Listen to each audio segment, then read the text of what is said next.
6 minutes.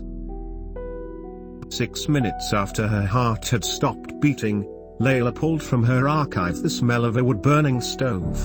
The 2nd of June 1963. Uncle's oldest son was getting married.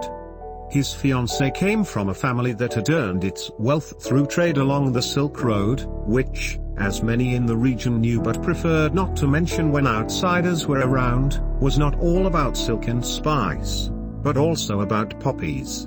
From Anatolia to Pakistan, from Afghanistan to Burma, poppies grew in their millions, swaying in the breeze, their bright color rebellious against the arid landscape. The milky fluid oozed from the seed pods, drop by magical drop, and while the farmers remained poor, others made a fortune. No one brought this up at the lavish party thrown in the grandest hotel in Van. The guests reveled until the early hours of the morning. There was so much tobacco smoke that it looked like the whole place was on fire. Baba watched with disapproving eyes anyone who stepped onto the dance floor, but his biggest scowl was reserved for the men and women who had locked arms in the traditional dance, hole, shaking their hips as if they had never heard of modesty. Still he did not make a comment, for his brother's sake. He was fond of him. The next day, family members from both sides met at a photographer's studio. Against a series of changing vinyl backdrops, the Eiffel Tower, Big Ben, the Leaning Tower of Pisa, and a flock of flamingos rising towards the sunset, the newlyweds posed for posterity, sweltering in their expensive, new clothes. Layla studied the happy couple from the side. The bride, a fine-boned, dark-haired young woman, fitted neatly into her pearly gown, a bouquet of white gardenias in her hand and around her waist a red belt, a symbol and declaration of chastity. In her presence Layla felt a gloom so heavy that it was as if she carried a rock in her chest. A thought came to her unbidden: she would never be able to wear a gown like that. She had heard all kinds of stories about brides who, on their wedding nights, had turned out not to be virgins, how their husbands marched them to hospitals for intimate examinations, their footsteps echoing emptily behind them across dark streets, neighbors peering out from behind lace curtains, how they were delivered back to their fathers' houses, where they were punished in whatever way their families saw fit, how they could never fully become part of society again, humiliated and disgraced, a hollow cast to their youthful features. She picked at a cuticle on her ring finger, pulling it until it bled. That familiar jolt in her gut calmed her down. She did this sometimes. She cut herself on her thighs and upper arms, where no one could see the marks, using the same knife with which she sliced an apple or an orange at home, the skin curling gently under the glint of the blade. How proud Uncle was that day. He was dressed in a grey suit with a white silk waistcoat and a patterned tie. When it was time for the whole family to have their picture taken, he rested one hand on his son's shoulder while his other hand clasped Layla's waist. No one noticed. On the way back from the studio, the Akases stopped at a bakery with a nice patio and tables in the shade. The tantalizing aroma of borek, fresh out of the oven, wafted through the window. Uncle placed the order for everyone: a samovar of tea for the grown-ups, icy lemonades for the youngsters. Now that his son was married to the daughter of a rich family, Uncle took every opportunity to display his own wealth. Just the other week he had given a telephone to his brother's family so that they could all be in touch more often. "Bring us something to nibble on too," Uncle said to the waiter. A few minutes later, the man appeared with their drinks and a generous plate of cinnamon rolls. If Tarkan were here, Layla thought, he would instantly grab one, his honest eyes bright with joy, his happiness pure, unmasked. Why wasn't he included in these family celebrations? Tarkan never traveled anywhere, not even to a fake Eiffel Tower, save for the doctor's visit made when he was just a small child. He had not so much as glimpsed the world beyond the garden fence. When neighbors came for a visit, he was kept in a room away from prying eyes. Because Tarkan stayed at home all the time, so did Auntie. They were not close anymore. Layla and Auntie, each passing year seemed to pull them further apart. Uncle poured the tea, held his glass towards the light. After taking one sip he shook his head. He signaled to the waiter, leaned forward and spoke very slowly, as though each word were an effort. "Look at this color, see? Not nearly dark enough. What did you put in it, eh? Banana leaves? It tastes like dishwater." Apologizing hastily, the waiter took the samovar away, spilling a few drops on the tablecloth. "Clumsy, isn't he?" said Uncle. "Doesn't know his right hand from his left." He turned towards Layla, his voice suddenly conciliatory. "So how's school? What's your favorite subject?" "None," Layla said with a shrug. She kept her gaze on the tea stains. Baba knitted his brows. "Is this how you talk to your elders? You have no manners." "Don't worry," said Uncle. "She's young." Young? Her mother was married and working her fingers raw at her age. Mother straightened her back. "It's a new generation," said Uncle. "Well, my sheikh says there are 40 signs that Judgment Day is near. One is that young people get out of control. That's exactly what's happening nowadays, isn't it? All those boys with mop-top hair. What will they have next? Long hair, like a girl's. I always tell my daughter, be careful. There is so much moral decay in this world." "What are the other signs?"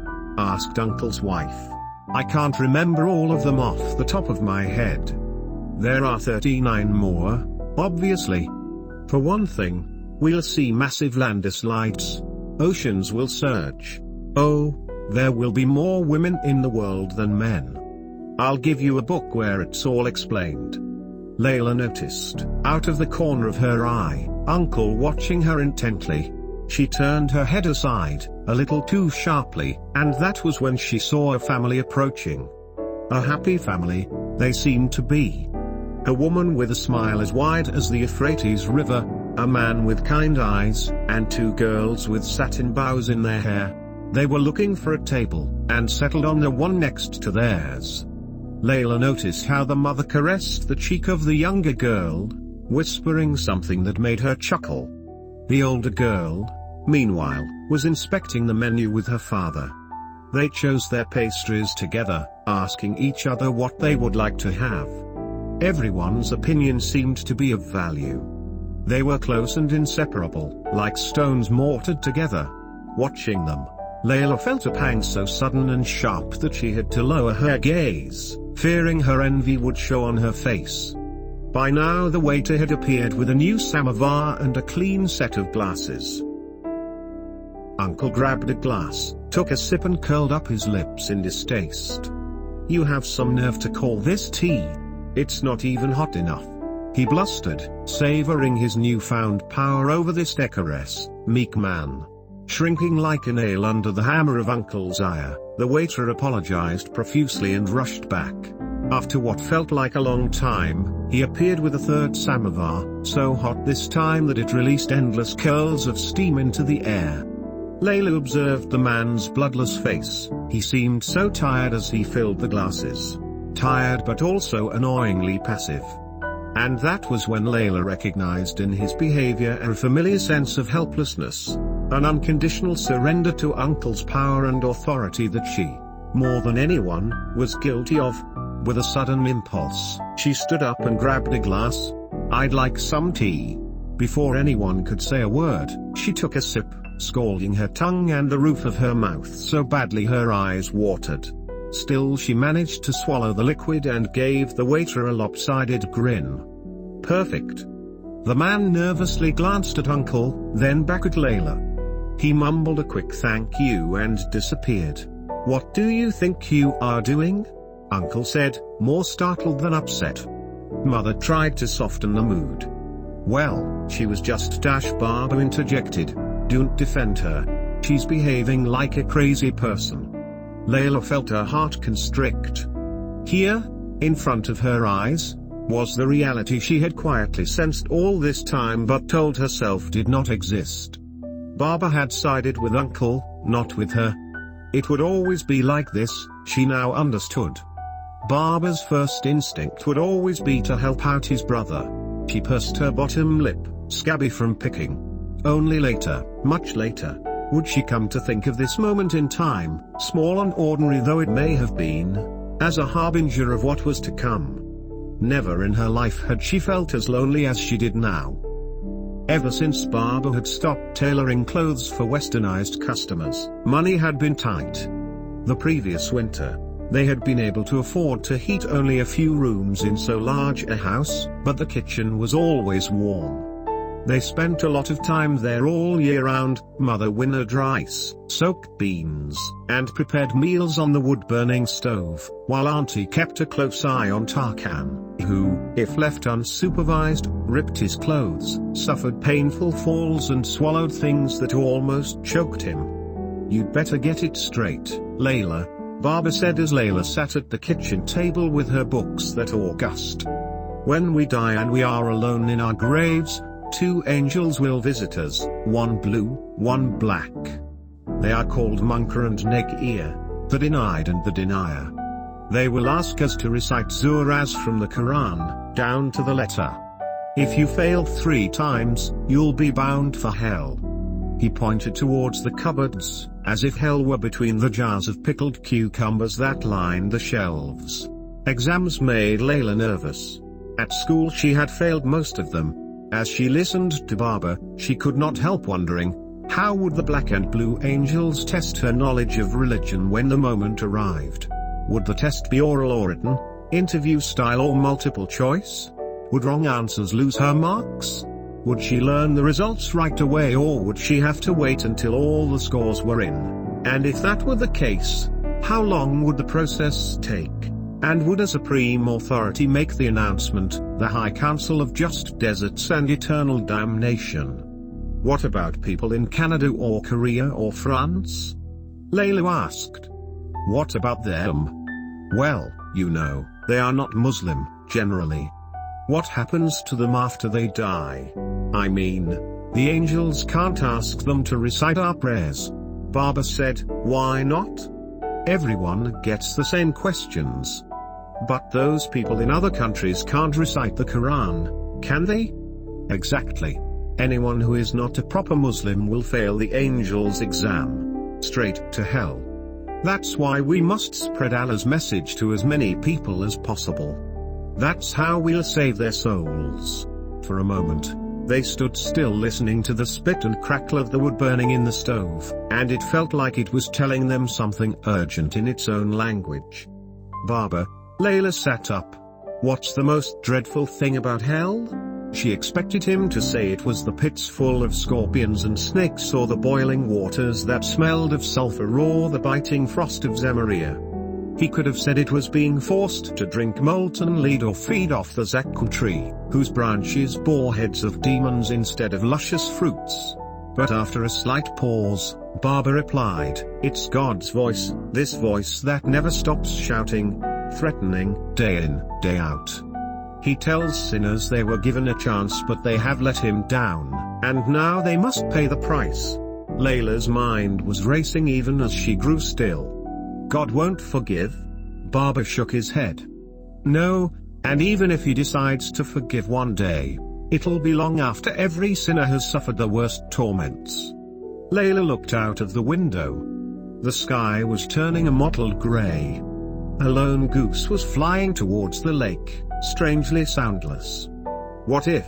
Layla breathed in a lungful of air and let it out slowly. Let's say, what happens if you have done something wrong, and you know it's wrong, but you really didn't mean to do it? That won't help. God will still punish you, but if it's just once, he might be more merciful. Layla picked at a hangnail, a tiny bead of blood pooling on her thumb. And if it's more than once? Barbara shook his head, his brow furrowed. Then it's eternal damnation. There is no excuse. No getting away from hell. I might sound harsh to you now, but one day you'll thank me. It's my duty to teach you right from wrong. You need to learn all this while you are still young and sinless. Tomorrow it might be too late. As the twig is bent, so grows the tree. Layla closed her eyes. a hardness beginning to form in her chest. She was young, but she did not consider herself sinless. She had done something terrible, and not just once, not twice, but many times. Uncle continued to touch her. Every time the families got together, Uncle found a way to get close to her. But what had happened a couple of months ago, when Barbara was having an operation to remove kidney stones and Mother had to stay in the hospital with him for about a week, was so unspeakable that even remembering it now made Layla feel sick again. Auntie had been staying with Tarkan in her room, and had not heard a thing. That whole week, Uncle had visited her every night. It hadn't bled after that first time, but it had always hurt. When she tried to keep him away, Uncle reminded her that it was she who had started this affair back in the holiday house that smelled of sliced watermelon. I used to think to myself, why, she's a sweet innocent girl, but it turns out you like to play games with men's minds. Remember how you behaved on the bus that day, giggling all the time to get my attention? Why were you wearing those tiny shorts? Why did you allow me to come to your bed at night? You could have told me to leave and I would have done so, but you didn't. You could have slept in your parents' room, but you didn't. Every night you waited for me. Did you ever ask yourself why? Well, I know why. And you know why. She had filth in her, of this she was convinced. Filth that wouldn't wash away, like a crease in her palm. And now here was Barbara telling her that Allah, who knew everything and saw everything, would not forgive her. Shame and self-reproach had been Layla's constant companions for too long, twin shadows that followed her everywhere she went. Yet this was the first time she felt an anger she had never experienced before. Her mind was aflame, every muscle in her body taut with a burning rage she didn't know how to contain. She did not want to have anything to do with this God who invented copious ways of judging and punishing human beings but did so little to protect them when they needed him. She stood up, scraping her chair back noisily on the tiled floor. Where are you going? Barbara's eyes widened. I need to check on Tarkan. We aren't done here yet. We are studying. Layla shrugged. Yeah, well, I don't want to study anymore. I'm bored. Barbara flinched. What did you say? I said I'm bored. She stretched the word like chewing gum in her mouth. God, God, God. I've had enough of this crap. Barbara lunged towards her, his right hand raised. Then, just as suddenly, he drew back, trembling, disappointment in his eyes. His face broke into fresh lines, cracking like dry clay. He knew, and she knew, that he had almost slapped her. Barbara never hit Layla. Neither before nor after. Though a man of several shortcomings, he never displayed physical aggression or uncontrolled wrath. So for bringing this impulse out in him, for rousing something so dark, so alien to his character, he would always hold her responsible. She, too, blamed herself and would continue to do so for years to come. Back then she was used to that. Everything she did and thought tended towards an all-pervasive guilt. The memory of that afternoon would remain so deeply seared on her mind that even now, years later, inside a metal rubbish bin on the outskirts of Istanbul, as her brain continued to shut down, she still remembered the smell of the wood-burning stove with an intense, penetrating sadness.